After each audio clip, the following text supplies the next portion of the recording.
Hello everyone, welcome to my channel. आज हम बात करेंगे इंटेलिजेंस के बारे में। हमने कई सारी थ्योरीज पढ़ी हुई हैं इंटेलिजेंस की, और एक बहुत ही इम्पॉर्टेंट थ्योरी है जिससे रिलेटेड आपके एग्जाम्स में बहुत सारे क्वेश्चंस पूछे जाते हैं, वो आज हम पढ़ेंगे। तो जनरली हम इंटेलिजेंस के बारे में पहले पढ़ चुके हैं, उनकी थ्योरीज भी हम पढ़ चुके हैं, तो हमें सबको पता है कि वेशलर्स हैं, स्टर्नबर्ग हैं, और बहुत सारे ऐसे साइकोलॉजिस्ट हैं जिन्होंने इंटेलिजेंस के बारे में पहले भी बात करी हुई है। बेसिकली क्या है कि अलग अलग डेफिनेशन सबने अपनी अपनी दी है। आपको ये याद भी करनी पड़ती है क्योंकि कई बारी अलग टाइप की डेफिनेशन आ जाती है और पूछ लेते हैं कि ये किसने दी थी। तो अगर आप 11th और 12th की एनसीईआरटी बुक उठाओगे तो 12th की है, आई थिंक 12th की बुक में आपको जो चैप्टर मिलेगा, फर्स्ट चैप्टर, उसमें आपको काफ़ी सारी डेफिनेशंस मिलेंगी इंटेलिजेंस की। उसके अलावा ये भी है, जैसे ऑक्सफोर्ड डिक्शनरी की है definition, it is a power of perceiving, learning, understanding and knowing. ऐसे ही एल्फ्रेड बिने थे जिन्होंने सबसे पहले जो है इसको मेजर करने की कोशिश करी थी इंटेलिजेंस को। तो ये भी हमने एक वीडियो में ऑलरेडी पढ़ा हुआ है कि कैसे एल्फ्रेड बिने ने ट्राई किया था कि बच्चों में, जो स्कूल के बच्चे हैं उनमें कैसे डिफरेंस किया जाए कि कौन इंटेलिजेंट है कौन नहीं है। उस टाइम तो ये बहुत ही नया कॉन्सेप्ट था और इतनी ज़्यादा नॉलेज नहीं थी किसी को इंटेलिजेंस से रिलेटेड।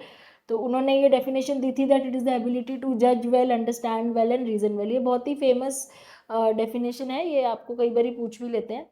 फिर वेशलर्स थे, बाद में इन्होंने भी बहुत सारे इंटेलिजेंस टेस्ट रिवाइज करे थे जो अल्फ्रेड बिने के ही दिए हुए थे। इनकी अपनी खुद की एक डेफिनेशन थी। And then Gardner and Sternberg और जितने भी साइकोलॉजिस्ट हैं जिन्होंने इंटेलिजेंस के ऊपर थ्योरीज बनाई है, सबने अपनी अपनी डेफिनेशंस दे रखी है, जो आपको मतलब याद ना हो, एटलीस्ट कम से कम एक नज़र में पता चलना चाहिए कि ये किसकी दी हुई है।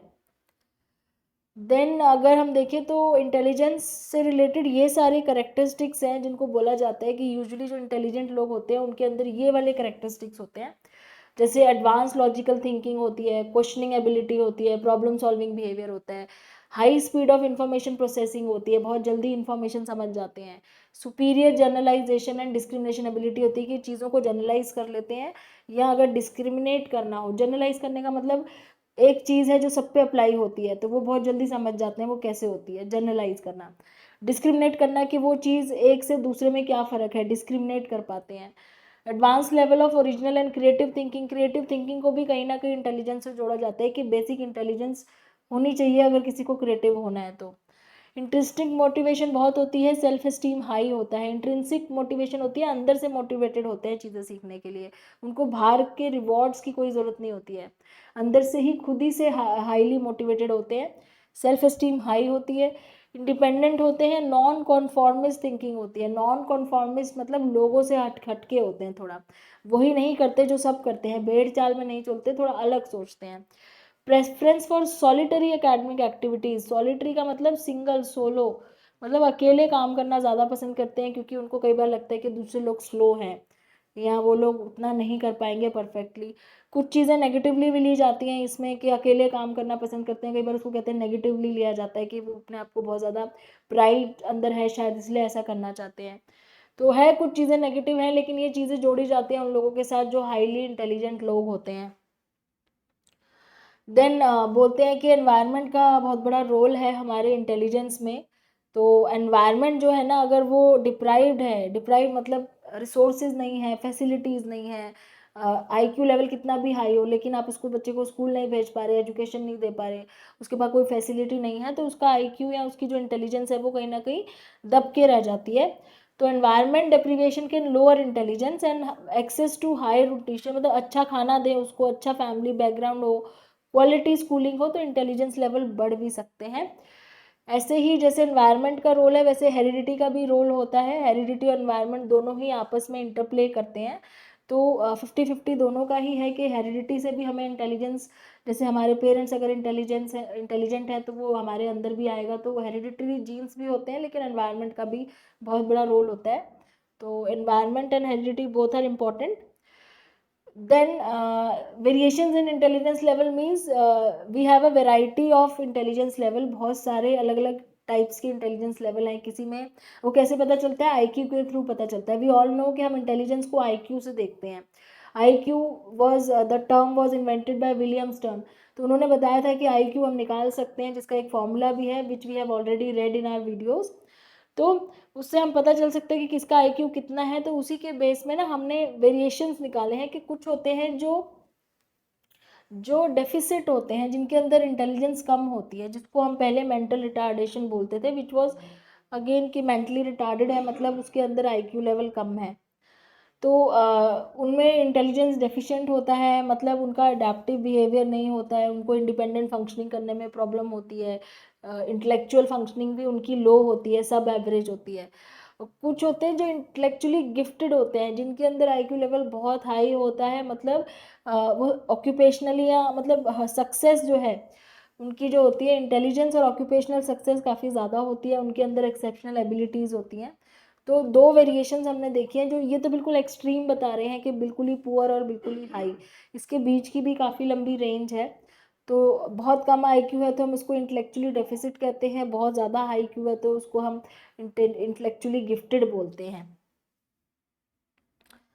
तो ये एक रेंज है जो यहाँ पे दे रखी है कि जैसे सपोज यहाँ आपको ये दिख रहा है कि अगर 160 प्लस है तो जीनियस बोला जाएगा, 145 से 159 आईक्यू है तो हाईली इंटेलिजेंट है, 116 से 144 है तो अबव एवरेज है, 85 टू 115 है तो एवरेज इंटेलिजेंस है।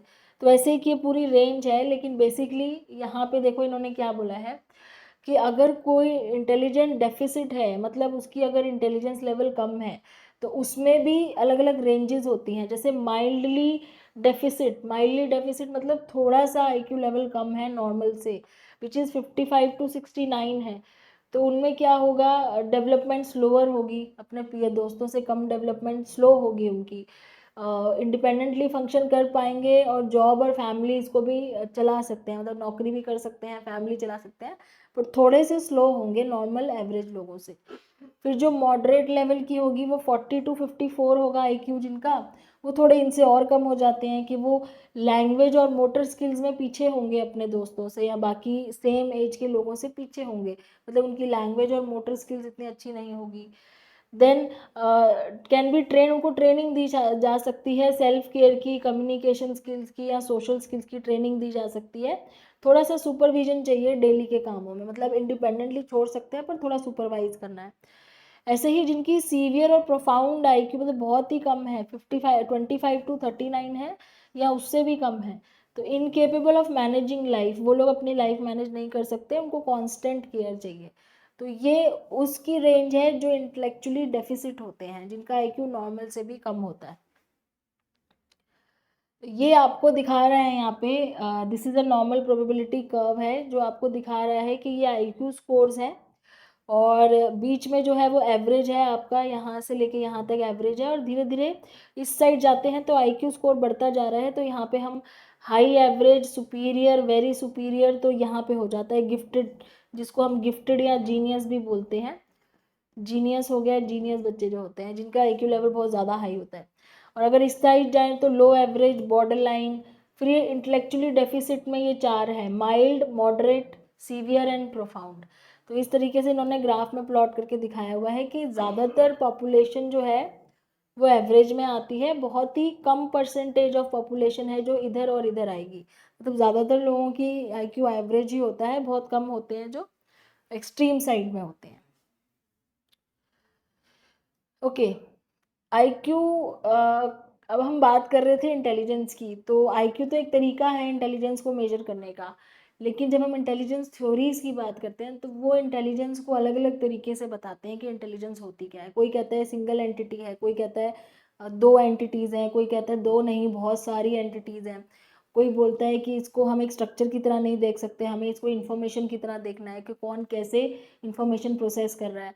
कोई बोल रहा है कि हम इसको बिहेवियर में देखेंगे कि कौन कितना जल्दी अडेप्ट कर रहा है, वो ज़्यादा इंटेलिजेंट है। तो जितनी थ्योरीज अभी तक हमने पढ़ी हैं उनमें हमने कई सारी चीज़ें पढ़ी हैं कि सब अपने अपने तरीके से इंटेलिजेंस को डिफाइन कर रहे हैं। अब इसमें दो तरह की अप्रोचेस होती हैं, एक होती है साइकोमेट्रिक या स्ट्रक्चरल अप्रोच। मतलब ये वो वाली थ्योरीज हैं जो इस अप्रोच को फॉलो करते हैं, यानी कि ये कहते हैं कि हमें ना इंटेलिजेंस को हमें उस तरह मेजर करना चाहिए कि हम उसके स्ट्रक्चर को फोकस कर सकें, उसके स्ट्रक्चर के ऊपर ध्यान दें कि इंटेलिजेंस कैसी है, किस तरह की एक एंटिटी है या क्या है, उसका स्ट्रक्चर क्या है। इसके अंदर हमारी यूनिफैक्टर थ्योरी आती है, जैसे वो एल्फ्रेड बिने ने कहा था कि हमारी इंटेलिजेंस एक सिंगल एंटिटी है, ठीक है।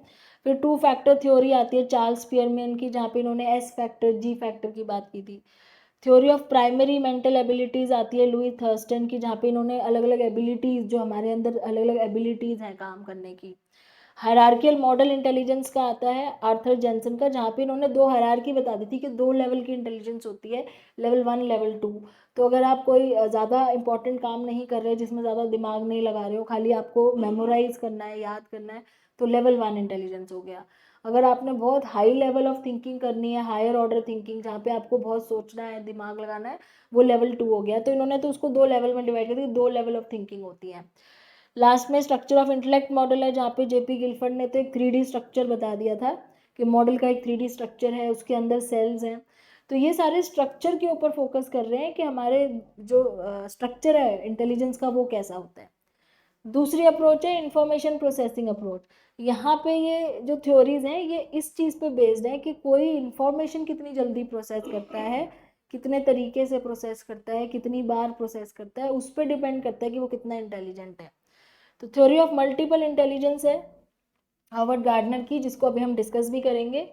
टायर्किक theory of intelligence Robert Sternberg की है, जिसको हम ऑलरेडी डिस्कस कर चुके हैं, जहाँ पे हमने पढ़ाया देखा था कि इन्होंने 3 अलग अलग कंपोनेंट्स में डिवाइड कर दिया था कि हम किस तरीके से इंफॉर्मेशन प्रोसेस करते हैं। 3 तरीके हैं, इसलिए ट्रायर्किक। और फिर पास मॉडल ऑफ इंटेलिजेंस है जेपी दास, जैक नेगलेरी और कर्बी का, जहाँ पे अगेन इन्होंने अलग अलग स्टेप बताए थे कि हम इंफॉर्मेशन जब प्रोसेस करते हैं तो उसके अलग अलग 4 स्टेप्स होते हैं। तो ये सारी जो थ्योरीज हैं, ये इंफॉर्मेशन प्रोसेसिंग अप्रोच पे बेस्ड है, क्योंकि ये बोल रहे हैं कि कोई कैसे इंफॉर्मेशन प्रोसेस करता है, उस पर डिपेंड करता है कि वो कितना इंटेलिजेंट है, ठीक है। और वो हमारी इंटेलिजेंस है कि हम इंफॉर्मेशन कैसे प्रोसेस कर रहे हैं। तो these are the 2 approaches. Now what we will talk about in this video is the theory of multiple intelligence. हम theory of multiple intelligence पढ़ेंगे, जो information processing approach में ही आती है. It is given by Howard Gardner और ये सबसे ज़्यादा important है आपके एग्ज़ाम के पॉइंट ऑफ व्यू से. तो ये हॉवर्ड गार्डनर हैं, जिन्होंने अपनी थ्योरी में 8 टाइप की इंटेलिजेंस दी थी पहले, बाद में इन्होंने एक ऐड कर दी थी जिसको एग्जिस्टेंशियल बोलते हैं.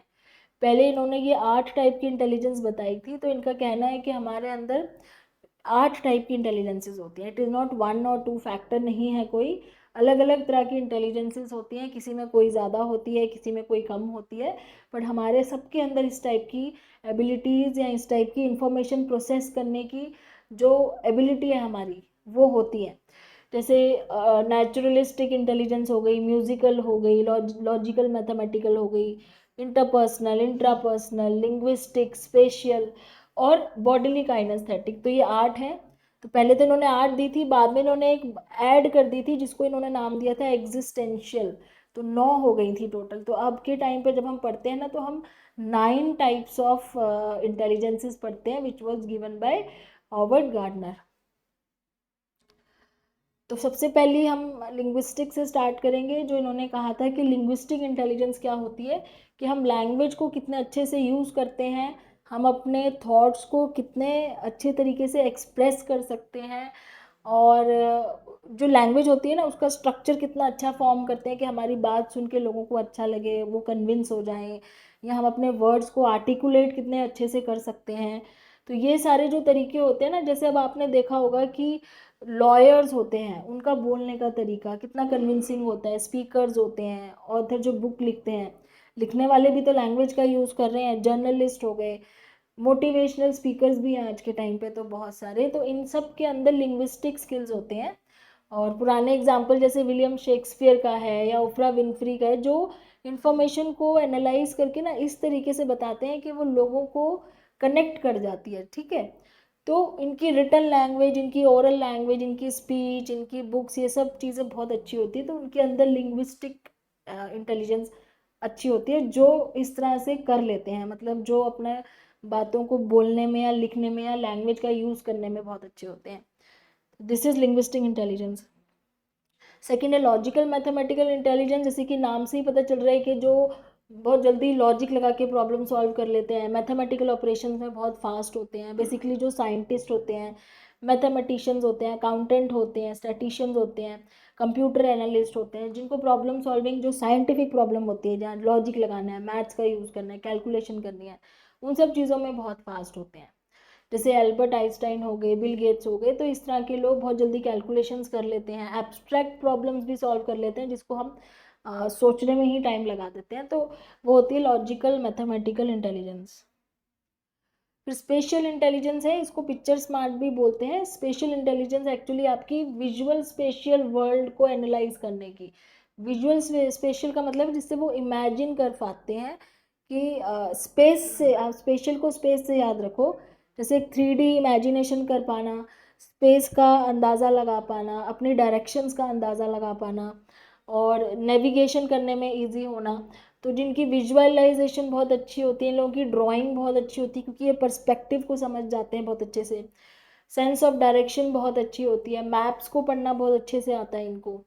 अब जैसे पायलट्स होते हैं, प्लेन चला रहे हैं तो सेंस ऑफ डायरेक्शन, कहाँ जा रहे हैं, कैसे मुड़ना है, कितने एंगल में जाना है। सर्जन्स हो गए क्योंकि वो सर्जरी कर रहे हैं तो दे शुड नो कि किस तरीके से हमने एक जो वहाँ पे जो हमें सर्जरी के टाइम पे जो इमेजिनेशन चाहिए कि कितनी दूर अंदर तक हमें निडल डालनी है या कितना हमने उसको कट करना है, वो चीज़ें। फिर आर्किटेक्ट्स हो गए जो बिल्डिंग बनाते हैं, ग्राफिक आर्टिस्ट हो गए, इंटीरियर डेकोरेटर हो गए, इन सब के अंदर स्पेशल इंटेलिजेंस बहुत अच्छी होती है, पिक्चर स्मार्ट होते हैं क्योंकि वो पैटर्न्स को मैनिपुलेट कर लेते हैं। और स्कल्पचर्स भी होते हैं, जो स्कल्पटर्स होते हैं जो मूर्तियाँ बनाते हैं, ठीक है। तो इन सब के अंदर क्या होता है, स्पेशल इंटेलिजेंस होती है, पिक्चर स्मार्ट भी इसको बोला जाता है। Next is bodily kinaesthetic intelligence, इनको बॉडी स्मार्ट बोलते हैं, जो अपनी बॉडी को कंट्रोल में करके अपने तरीके से मूव कर सकते हैं, अपने फ्लेक्सिबिलिटी को या अपने बॉडी मूवमेंट्स को बहुत अच्छे से करते हैं, बहुत ही कन्विंसिंग तरीके से करते हैं। तो यहाँ पे जैसे एग्जांपल है, जैसे डांसर होते हैं, एथलीट होते हैं, सर्जन होते हैं जिनको अपने हाथों को बहुत कंट्रोल रखना होता है सर्जरी के टाइम पे, मैकेनिक्स हो गए, कारपेंटर हो गए, फिजिकल थेरेपिस्ट हो गए। अब इसमें बोला क्या हुआ है कि इनकी बॉडी में फिनेस, ग्रेस एंड स्किल होता है कि किस तरीके से अपनी बॉडी मूवमेंट करनी है, फिजिकल कोऑर्डिनेशन होती है, बैलेंस होता है बहुत अच्छा। जिम्नास्ट होते हैं, जिम्नास्ट भी आएगा इसमें। डेक्सिडिटी, स्ट्रेंथ, कि अपनी बॉडी को फिंगर, उनके हाथ कांपने नहीं चाहिए। अब आप सोचो एक सर्जन अगर उसके हाथ कांप रहे हैं तो वो सर्जरी नहीं कर सकता, अगर जिम्नास्ट है वो बैलेंस नहीं कर पा रहा तो वो जिम्नास्टिक नहीं कर सकता। तो बैलेंस हो, स्ट्रेंथ हो, फ्लेक्सिबिलिटी हो, ये सारी चीज़ें होती हैं। तो इनको हम बोलते हैं जिनके अंदर बॉडीली काइनेस्थेटिक इंटेलिजेंस है। माइकल जॉर्डन का एग्जाम्पल है यहाँ पे, जो आपको फेमस नाम पता भी होगा। देन म्यूजिकल इंटेलिजेंस, नाम से पता चल रहा है ऑब्वियसली, जिनको रिदम की बहुत नॉलेज होती है, म्यूजिकल फॉर्म्स की बहुत नॉलेज होती है, मेलोडी की नॉलेज होती है, इंस्ट्रूमेंट्स को समझ जाते हैं, और रिदम को, पिच को, इन सब चीज़ों को, टोन को, म्यूजिक से रिलेटेड जो आपके एलिमेंट्स हैं। तो सिंगर हो गए, कंपोज़र हो गए, जो गाने बनाते हैं, सॉन्ग कंपोज़र, डीजे, म्यूजिशियंस, ये सारे लोग हो गए। तो बीथोवन है, जैसे बीथोवन तो काफ़ी पुराना है, आज के टाइम पे आप एग्जांपल में जैसे एड शीरन ले लो, यहाँ कोई और भी पॉपुलर कोई सिंगर या कंपोज़र का नाम आप एग्जांपल में लिख सकते हो। नेक्स्ट इज इंटरपर्सनल इंटेलिजेंस, इसको आप ध्यान से समझना, पीपल स्मार्ट लोग हैं ये। इंटरपर्सनल का मतलब होता है एक दूसरे के साथ रिलेशन, तो ये दूसरों की बातों को बहुत अच्छे से अंडरस्टैंड करते हैं, बहुत सेंसिटिव होते हैं, लोगों के मूड भांप लेते हैं बहुत अच्छे से कि सामने वाले के क्या मूड है, उसका गुस्से में है या उसका मूड अच्छा नहीं है, उसका टेम्परामेंट समझ जाते हैं, मोटिवेशन, डिज़ायर्स, मतलब एक दूसरे के साथ जो कनेक्शन होता है ना बहुत जल्दी बनता है इन लोगों का, सामने वाले पर्सन के साथ कनेक्शन या उसके साथ रिलेशन बहुत अच्छा बना लेते हैं। तो ये वो होते हैं जो जैसे थेरेपिस्ट होते हैं, एक तो टीचर भी आप कह लो, इसमें टीचर्स होते हैं क्योंकि वो इतने सारे स्टूडेंट्स को के साथ कनेक्ट करते हैं, उनके साथ वो डेली इंटरेक्शन होती है उनकी, तो टीचर्स हो गया, साइकोलॉजिस्ट हो गए, मैनेजर्स जो लोगों को मैनेज करते हैं, काफ़ी सारे उनके अपने लोगों को, सेल्स पीपल हो गए, पब्लिक रिलेशन ऑफिसर, मतलब इनको कई सारे लोगों से डील करना पड़ता है, तो धीरे धीरे इनको आदत हो जाती है, या कह लो इनके अंदर वो इंटेलिजेंस होती है लेवल, कि उनको पता चल जाता है कि सामने वाला कैसे रिएक्ट करेगा या उसको कैसे कन्विंस करना है या किस तरीके से कनेक्शन बनाना है, नेटवर्क बनाना है। तो ये इंटरपर्सनल इंटेलिजेंस होती है, तो वो लोगों के मूड, टेम्परामेंट, उनकी मोटिवेशन, डिज़ायर्स के अकॉर्डिंगली उनसे कम्युनिकेट कर सकते हैं, उनके साथ बहुत अच्छी रैपो बना लेते हैं। रेपो बनाने का मतलब है उनको कंफर्टेबल फील कराते हैं ताकि वो आराम से ट्रस्ट कर सके, बात कर सके। तो महात्मा गांधी का एग्जाम्पल है, मदर टेरेसा का एग्जाम्पल है। नेक्स्ट है इंट्रापर्सनल। तो पहली वाली इंटरपर्सनल थी दूसरों के साथ कनेक्शन बनाना, इंट्रापर्सनल है अपने साथ कनेक्शन बनाना। इसको सेल्फ स्मार्ट बोलेंगे। वो पीपल स्मार्ट था, ये सेल्फ स्मार्ट है। अपने आप को अंडरस्टैंड कर पाना, ठीक है।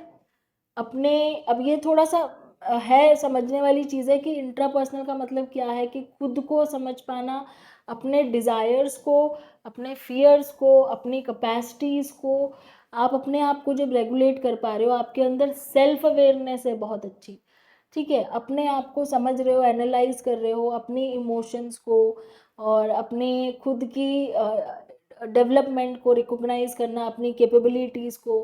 अब इसका क्या मतलब है, जैसे अब सपोज जो ये होते थे पुराने फिलोसोफर्स होते थे, एरिस्टोटल हो गए या प्लेटो हो गए, जो पुराने फिलोसोफर्स होते थे फेमस, जो हमें पता है, वो क्या बातें करते थे कि कैसे हम अपने, कैसे हमारी पर्सनालिटीज़ बनती हैं, हम किस तरह सोचते हैं, हमारे डिज़ायर्स क्या होते हैं, हमें कैसे बिहेव करना चाहिए, तो हमारे थॉट्स क्या हैं, ये सारी चीज़ें हम अपने बारे में समझने की कोशिश करते हैं, तो वो इंट्रापर्सनल होता है।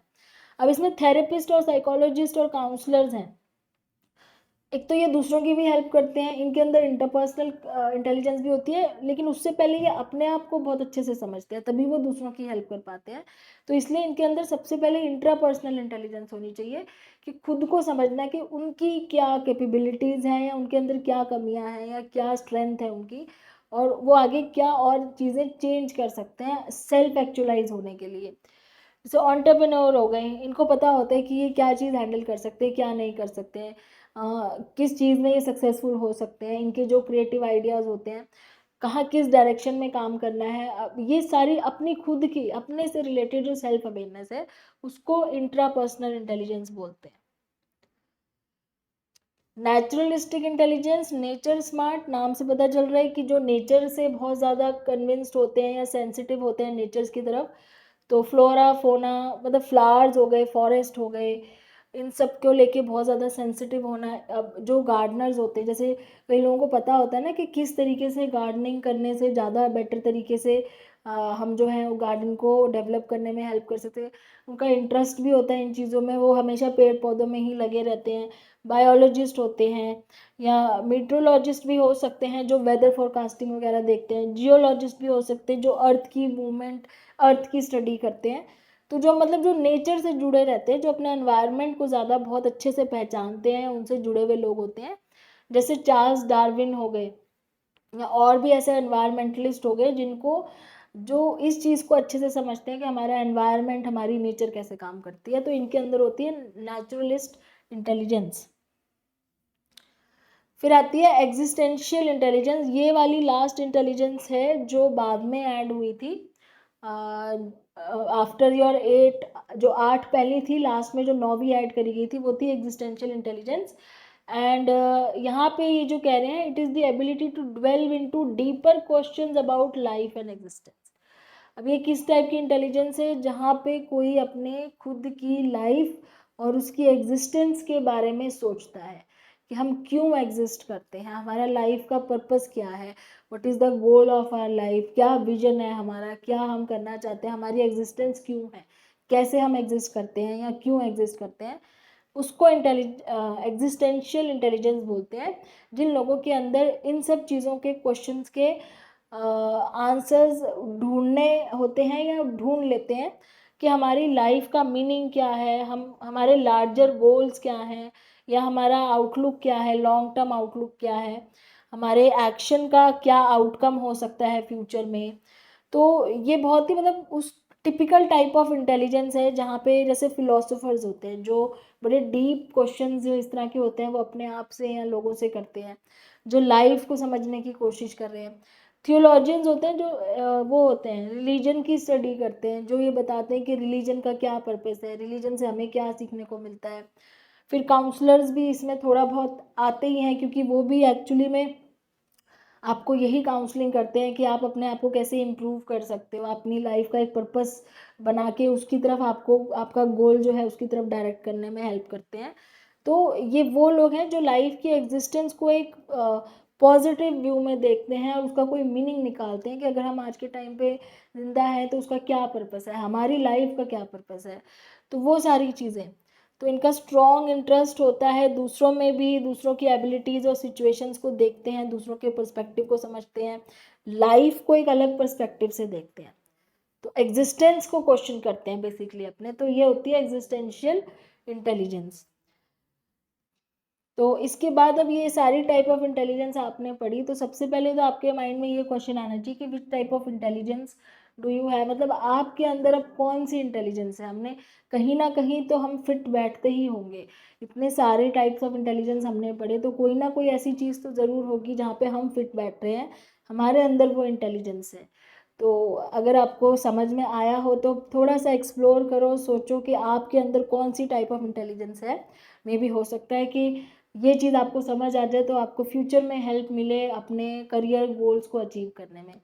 तो आई होप आपको इस वीडियो से कुछ हेल्प मिली होगी, आपने कुछ नया सीखा होगा। तो please like share and subscribe and thanks for watching.